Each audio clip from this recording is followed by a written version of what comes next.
मेरे में सबसे ज़्यादा तो ये था कि गुस्सा बहुत ज़्यादा था, बहुत ज़्यादा एक्सट्रीम। और मुझे ऐसे लगता था शायद हम लोग राजपूत हैं, तो राजपूतों में वैसे भी गुस्सा होता है। एक तो ये था, और छोटी-छोटी बातों पे चिड़चिड़ापन। और लेकिन मुझे 2 साल से थोड़ा-सा मुझे लगा शायद मैं 40 में हूँ, तो मेरे हार्मोन्स चेंज हो रहे हैं, शायद इस वजह से ये सारी चेंजिंग आ रही हैं, जो लाइक एक्चुअली मैं बहुत ज़्यादा कन्फ्यूज़ हो गई हूँ। जो ना मेरी जो बिहेवियर जो है ना, वो बहुत ज़्यादा चेंजिंग थे उनमें, और मेरे घर वाले भी फ़ील कर रहे थे कि बहुत ज़्यादा एक्सट्रीम चिड़चिड़ापन, और वो है, हर बात पे गुस्सा आ जाना।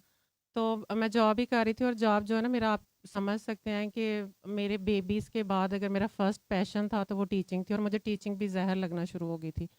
तो आई थॉट कि मुझे क्या हो रहा है और क्यों ये सारी चीज़ें। और मैं अक्सर कहती होती थी अपने हस्बैंड को भी, अपनी मदर को भी, कि मैं हर चीज़ दुनिया की छोड़ सकती हूँ, मैं टीचिंग नहीं छोड़ सकती। और I I love to teach small kids, क्योंकि मैं शुरू से प्री क्लासेस और किंडरगार्टन की टीचर थी, तो मुझे बहुत अच्छा लगता था उन बच्चों के साथ रहना, and I was like a mother के।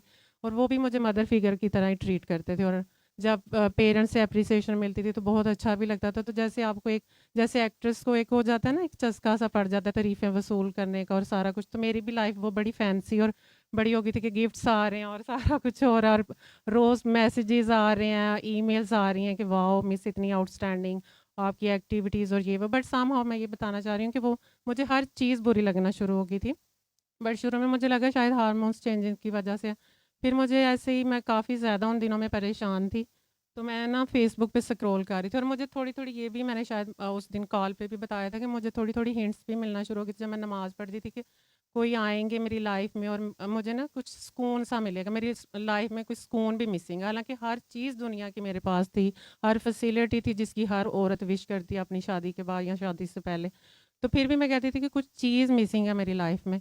तो मुझे, जब मैं नमाज़ पढ़ती थी और जो वज़ीफ़े वग़ैरह भी करते थे, तो मैं कहती थी कि क्यों सुकून उस तरह वाला नहीं मिलता, मैं अल्लाह को देखना चाहती हूँ। और नमाज़ हम अल्लाह के लिए पढ़ रहे होते हैं, या जब वज़ाइफ़ भी कर रहे होते हैं तो हम यही सोच रहे होते हैं कि हमें अल्लाह मिले, या सम टाइम अल्लाह के लिए, सम टाइम दुनिया की जो आपकी विशेज़ होती हैं उनको पूरा करने के लिए।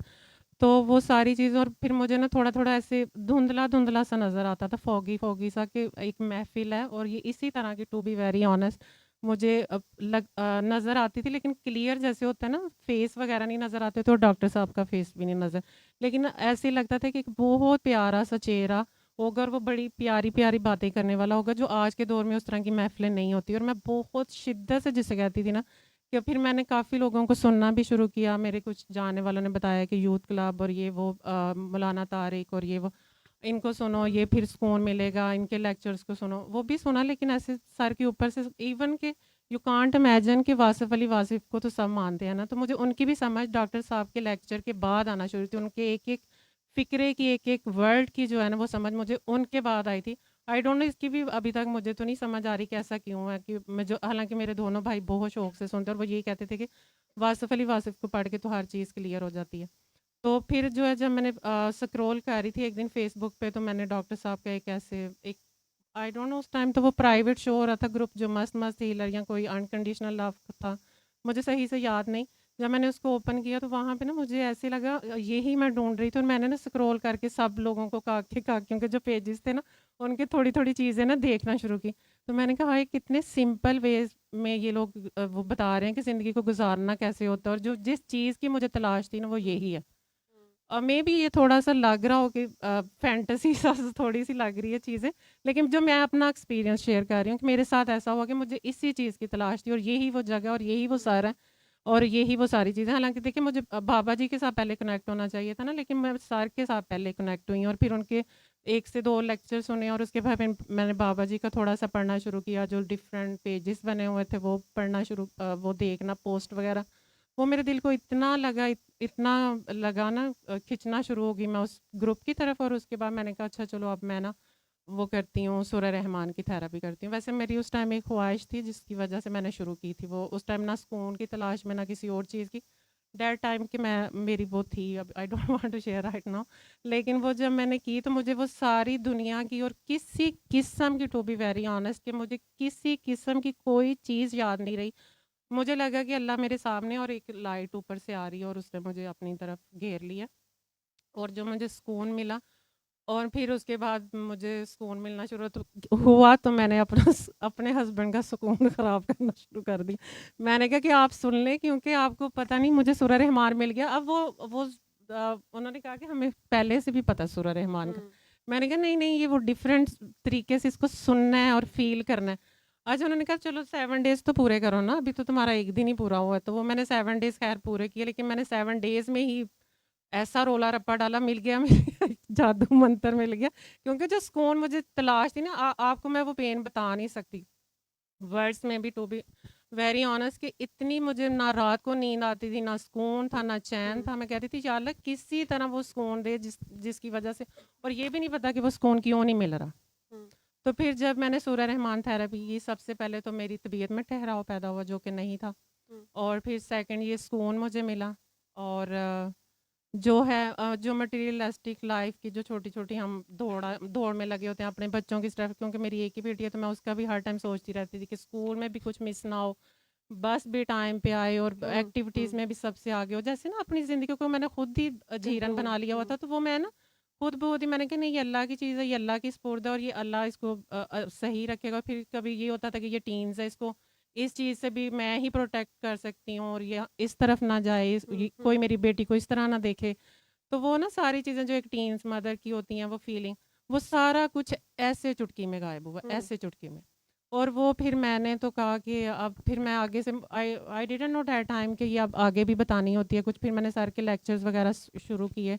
तो फिर मैंने कहा कि देखें, अगर मुझे अल्लाह ने हील किया तो मैं ज़रूर बताऊंगी आगे। बाद में वैसे मुझे आहिस्ता आहिस्ता पता भी चलना शुरू हुआ कि ये बताना चाहिए आगे, दुआ करानी चाहिए। तो ऐसा मैं करवाती तो नहीं, मैं मैसेज फॉरवर्ड कर देती हूँ अपने कोलीग्स को, फ्रेंड्स को, या जिसको भी कोई प्रॉब्लम हो, इवन के सैलून जाना हो, कहीं कोई बंदा मिल जाए, तो वो ना उनको लगता है कि शायद अब मैं पता नहीं कौन से फेज़ से गुज़र रही हूँ, लेकिन जब आपको जिस चीज़ की तलाश हो ना, वो फीलिंग और वो मज़ा और वो कुछ डिफरेंट ही होता है। जैसे मैं आई हुई थी लाहौर अपनी सिस्टर को मिलने के लिए, तो मेरी फ़र्स्ट प्रायोरिटी हमेशा होती थी शॉपिंग और बाहर निकलना, आउटिंग, एन्जॉय करना। अब मुझे था कि चलो अब कब सुबह होगी और सैटरडे होगा और दुआ के लिए जाना है और वहाँ पे सर को देखना है। और सर, यू कांट इमेजिन कि मैं सर को क्या समझती, जिस इंसान ने आपको, आप मुसलमान पैदा हुए हुए हैं, आप इस्लाम के घराने, इस्लामी माहौल है आपके घर का, लेकिन आपको एक शख्स आपकी 40 इयर्स ओल्ड में मिले कि जिसने आपको सीधा रास्ता दिखाया, आपको इतने सिंपल वे में ये बताया है कि अल्लाह को कैसे मिलना और आपने ह्यूमैनिटी कैसे पैदा करनी। हमने उसको इतना कॉम्प्लिकेटेड कर दिया हुआ है, स्कॉलर्स ने भी इतना कॉम्प्लिकेटेड कर दिया हो, लेकिन वो इतने सिंपल वे में बताते हैं कि अगर आपको कोई भी बीमारी है तो नफ़रती बीमारियों की जड़ है। हाँ, ये मैं भूल गई थी कि मैंने नफ़रत को बहुत बहुत ख़त्म किया है, जो कि मेरी सिस्टर खुद एनएलपी ये असल मैसेज है स्पेशलिस्ट है। एक्चुअल में, इस पूरी दुआ का ये असल हुँ, मैसेज है। और वो मुझे जब से मेरी शादी हुई है ना, तो वो बहुत positive, she is very positive to be. Sir, मैं सियालकोट से हूँ और दोहा में रह रही हूँ 18 साल से, और 18 साल से ही मेरे दिल में नफ़रत, बुग़्ज़ सब कुछ था। अरे, ये आप लोग इतना इसको सीरियस नहीं। हुँ, जी, आप कतर से आ गई हैं, और कतर में कितने सालों से आप? 18 साल से। और 18 साल से आप कह रही हैं कि आप नफ़रत, हसद, कीने, बुग़्ज़ बदलों में थी। जी। कतर से तो लोग और बहुत कुछ लेके आते हैं, कतरी तो शहज़ादे बड़े मशहूर हैं वैसे, तो जी, आप मैंने भी वहाँ यही से यही समझा। नफ़रतें लेके आई हैं? अच्छा, आप कतर से अजीब गवाही लाई हैं, लोग और तरह की गवाहियाँ लाते हैं। हाँ नहीं, नहीं, मैं यही तो रियलिटी बताना चाह रही हूँ कि जब जी। आप जाते हैं सऊदी अरेबिया, ओमान, दुबई, तो आपको ना एक डिफरेंट अल्लाह से मिलाया जाता है जब पाकिस्तान से जाते हैं। सबसे पहले कि जी मिलाद नहीं करनी और जुमेरात को दरूद नहीं पढ़ना और ख़त्म नहीं ये दिलाना। कतर में भी? जी, कतर में ज़्यादा सख्ती है सारे कंट्रीज़ की बजाय, अच्छा, जो मैंने फ़ील किया। घर में भी मिलाद नहीं हो सकता? नहीं, घर में अगर वो बाहर देख लेते हैं ना सिक्योरिटी, अगर आप कंपाउंड वगैरह में रहते हैं, तो जहाँ पे 6 से ज़्यादा पेयर्स होते हैं शूज़ के, तो वो नॉक करते हैं कि क्या, किस किस्म की गैदरिंग हो रही है। तो शूज़ अंदर ले जाओ। जी, जी। या नहीं, नहीं, गाड़ियाँ, अब लेकिन तो लेकिन वो गाड़ियाँ खड़ी होती होंगी तो ऐसा लोग कहते हैं कि इतनी गाड़ियाँ क्यों खड़ी हैं?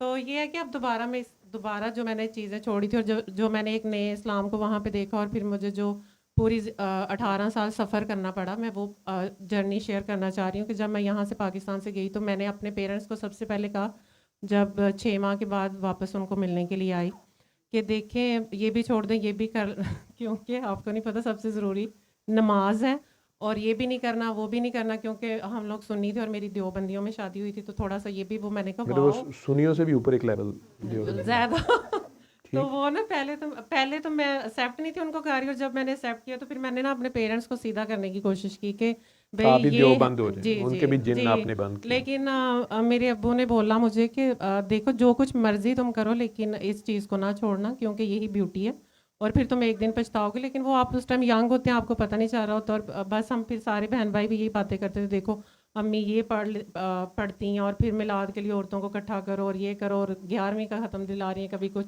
और मेरे ससुराल वाले भी जब ये कहते होते थे 11वीं 12वीं का ख़त्म पता नहीं कौन से लोग दिलाते हैं, और मुहर्रम के वो चावल नहीं खाने। तो पहले तो ज़ाहिर है थोड़ा सा मैंने किया है, लेकिन फिर आप ज़ाहिर है जिस माहौल में रहते हैं, कहते हैं ना आपकी सराउंडिंग बहुत मैटर करती है। तो वो फिर आहिस्ता आहिस्ता मैं उनके रंग में रंगना तो शुरू हुई, लेकिन फिर जो रूह को बेचैनी मिली है वो मैं आपको बता नहीं सकती। वो मैंने आपके आने से पहले थोड़ा सा बताया कि रूह इतनी बेचैन हो गई हुई थी, इतनी बेचैन कि जब मैं 2.5 साल पहले मैं नमाज़ें पढ़ रही हूँ, सारा कुछ कर रही हूँ, और एट द सेम टाइम अल्लाह को ढूंढ रही हूँ सजदों में, और कह रही हूँ कि फील क्यों नहीं हो रही ये नमाज और ये सजदे और ये सारा कुछ, और इतना चिड़चिड़ापन, इतना गुस्सा विदाउट एनी रीज़न, और आपके पास दुनिया की सारी ब्लेसिंग हो जिसकी आपने ख्वाहिश की हो कभी ज़िंदगी में, और उसके बावजूद आपकी ज़िंदगी में सुकून ना हो। तो फिर मैं जब बहुत ज़्यादा परेशान हो गई और मैं रो रो के दुआ करती थी, और मैंने जब आपको पहले भी बताया था कि मुझे ऐसे थोड़ा सा धुंधला धुंधला सा नज़र आता था कि एक महफिल होगी, और मैं वो उस महफिल में मैंने कैसे पहुंचना ये समझ नहीं थी आ रही 1 साल से। हालांकि 2.5 साल से अनकंफर्टेबल होना शुरू हो गई थी, एक्सट्रीम वाला जो सारे फील कर रहे थे फैमिली में, मेरी अम्मी की फैमिली में, मेरे हस्बैंड, और मैं बहुत ज़्यादा डिस्टर्ब थी, और हर चीज़ को अपने अंडर कंट्रोल करने के बावजूद भी वो कंट्रोल में नहीं हो रही थी, और इतना मुझे डिस्टर्ब कर रही थी अपनी बेटी की स्कूलिंग और हर चीज़ के।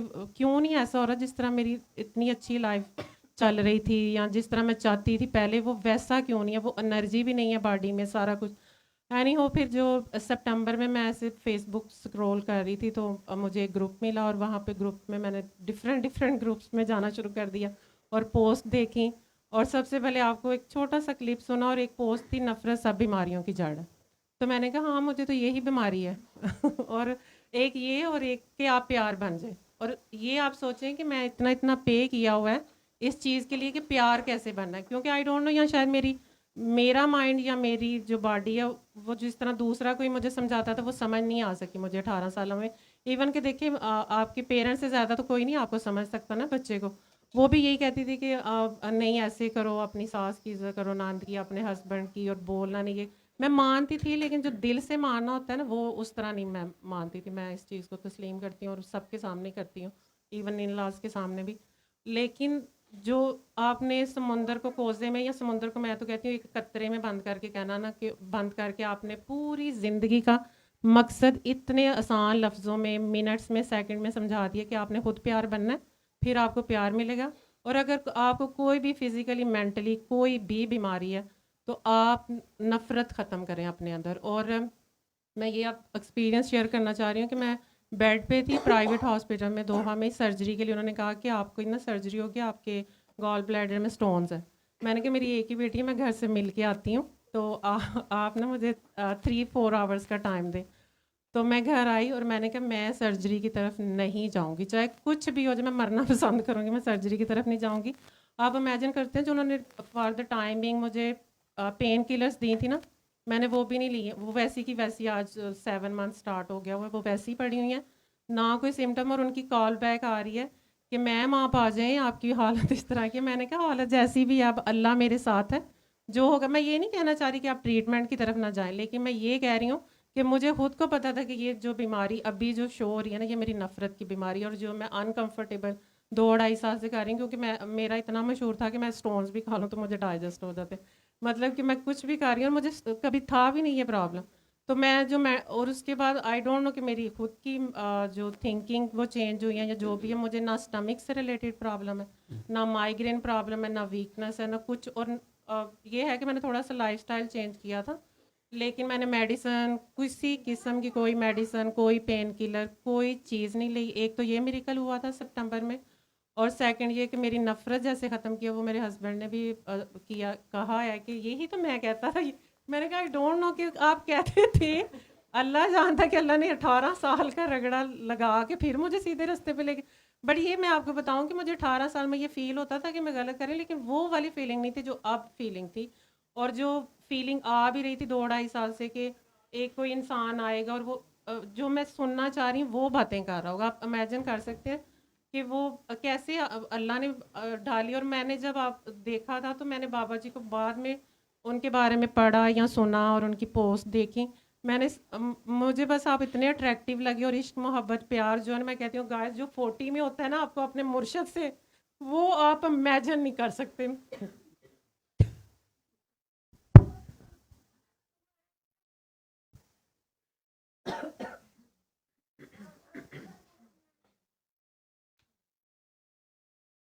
ये आपको बाबा जी से इतना प्यार हो गया?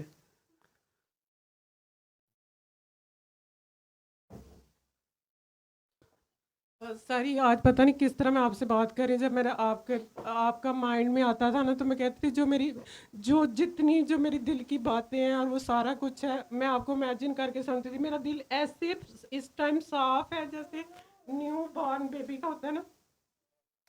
और मैं यही दुआ करती होती थी, अल्लाह मैं ऐसी नहीं थी जो मैं शादी के बाद हो गई हूँ, जैसी मैं पहले थी सिंगल थी, मुझे अल्लाह ताला वैसा कर दे। लेकिन आई डोंट नो, हर एक इंसान का जर्नी डिफरेंट होता है और जब वो शायद टाइम होता है अब तभी आपको वो अल्लाह मिलता है, या जिस तरह आप मिलना चाहते हैं अल्लाह से, या आई डोंट नो कि जो भी था। लेकिन इट वाज सच। अगर इसका एंड ये था ना तो मैं कहती हूँ वो सारी पेन और वो सारा कुछ मुझे कबूल है। तो 16 साल आपको अपने अंदर से मिल गया। अब मैं अपनी असली जो मैं एक प्यारी सी लड़की थी ना, मैं उससे अब मिली हूँ अपनी 40 में। और जो मोहब्बत मैं कहती हूँ शुक्र है कि वो मोहब्बत जो लोग 20 में 22 में करके या यूनिवर्सिटीज़ कॉलेज में करके इतराते हैं ना, मैं वो अपनी 40 में एंजॉय कर रही हूँ। माशाल्लाह, आपको अपने आप से प्यार हो गया। हाँ, अपने और आप बड़ी आप से प्यारी अपने सी फरा मुर्शद आपको से, हाँ मिल गई और है। दिल करता बस यही बातें और यही कुछ करूं, हर एक को कहूँ हाय कुछ नहीं, बस सूरा रहमान की थेरेपी कर लो, आपको सब कुछ मिल जाएगा। जब आपको अल्लाह मिल जाएगा ना आपको सब कुछ मिल जाएगा। जब नफरत खत्म हो जाएगी, हर बीमारी खत्म हो जाएगी आपकी। ये जो जोड़ों में दर्दें हैं और ये माइग्रेन और ये डिजीनेस है, सारा कुछ खत्म हो जाएगा। ये मैंने सारा कुछ करके देखा। मैं डॉक्टर्स के पास जाती थी ना तो वो कहते थे आपके सारे टेस्ट क्लियर हैं, क्योंकि ज़ाहिर वो जो होती है आपके फ्री चेकअप वगैरह होते हैं, जो इंश्योरेंस होती है, तो आप अच्छे से अच्छे हॉस्पिटल जा सकते हैं। तो मुझे ये होता था कि हर वीकेंड पे जा रही हूँ, कभी जैसे ना एक फोबिया सा हो गया हुआ था। तो लेकिन अब मुझे लगता है कि मुझे कुछ भी नहीं था, मेरा अल्लाह मुझसे मिस था या मुझसे गलती तो श्योर हुई है कुछ, मैंने शायद किसी से बहुत ज़्यादा कुछ किया भी हुआ था जिसकी वजह से मुझे लगता है अल्लाह ने मुझे ऐसे। लेकिन बहुत प्यारा, अब तो वो पेन नहीं लगती। और मैंने वाकई बहुत रातें जागी हुई हैं, बहुत रिश्तों को जोड़ने की भी कोशिश करती थी, वो उस टाइम जुड़ते नहीं थे और दिल में कुछ नहीं था, लेकिन समहाउ टू मिसअंडरस्टैंडिंग इस तरह पैदा हो जाती थी कि वो समझते थे ये तेज़ है, मैं समझती थी वो पॉलिटिक्स कर रहे हैं। लेकिन ये अल्लाह मेरा जानता है कि मेरे दिल में कुछ नहीं था होता किसी के बारे में। लेकिन मैं इमोशनल तो थी और वो मैं मशहूर हूँ क्योंकि मैं बड़ी भी थी और मेरी अम्मी के सारे जरासीम मेरे अंदर हैं, जो कि मेरे सारे बहन भाई कहते हैं मामा की फ़ोटो कापी हो तुम।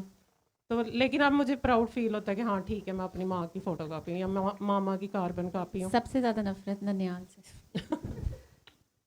क्योंकि मैं इमोशनल, अब मुझे होता था कि अम्मी का प्यार सिर्फ मुझे मिले, वो अपने बहन भाइयों का नीस नेफ्यू का भी जिक्र ना करें, बस ये कहें कि बस मेरी बड़ी बेटी। और हालांकि करती हैं बहुत ज़्यादा, लेकिन पता नहीं क्यों था। अब मुझे हर इंसान इतना प्यारा लगता है। मैं कहती हूँ अच्छा यही मेरे ननियाल वाले थे या कज़न्स थे जिनकी मैं शक्लें देखना नहीं चाहती थी। तो अब मैं कहती हूँ कि हाँ मैंने गलत काम किया हूँ। शादी भी ननियाल में हुई है? नहीं अच्छा, वो अलहदा दुश्मन थे? वो भी अलहदा दुश्मन थे, दो चौनियों में सर मैं इतनी मासूम थी ना, तो पहले मैं ननियाल से नफरत करती थी बचपन से ही। फिर मेरी ना जहाँ पे मैंने अपनी मदर और फादर को कहा ना कि मेरी यहाँ नहीं करनी, बाकी कहीं पे भी कर दो, उन्होंने कहा हमने इधर ही करनी है। जबरदस्त जी ज़बरदस्ती की हुई है, लेकिन मैंने एक्सेप्ट किया और वो बहुत अच्छे इंसान है। मैं उनका ही काम है मुझे झीलना, मैं लाइक भी कहती हूँ कि उनका काम है कि उन्होंने अपने आप को सरेंडर कर दिया मेरे आगे। और 18 साल, हाँ सच में सर मैं कहती हूँ उनके लिए स्पेशल दुआ कीजिए कि अल्लाह ताला उनके ऊपर। आप उनके पीरो मुर्शिद हैं, वो आपके मुरीद हैं। नहीं सर, अब उन्हें थोड़ा गुस्सा आ जाता है कि वो कहते हैं मुझे सर से 18 साल बाद उनकी पास हो गई। अरे अब ये है कि मैं कह रही थी अभी तो अल्लाह ने सीधे रास्ते पे चलाया था, अब आपको गुस्सा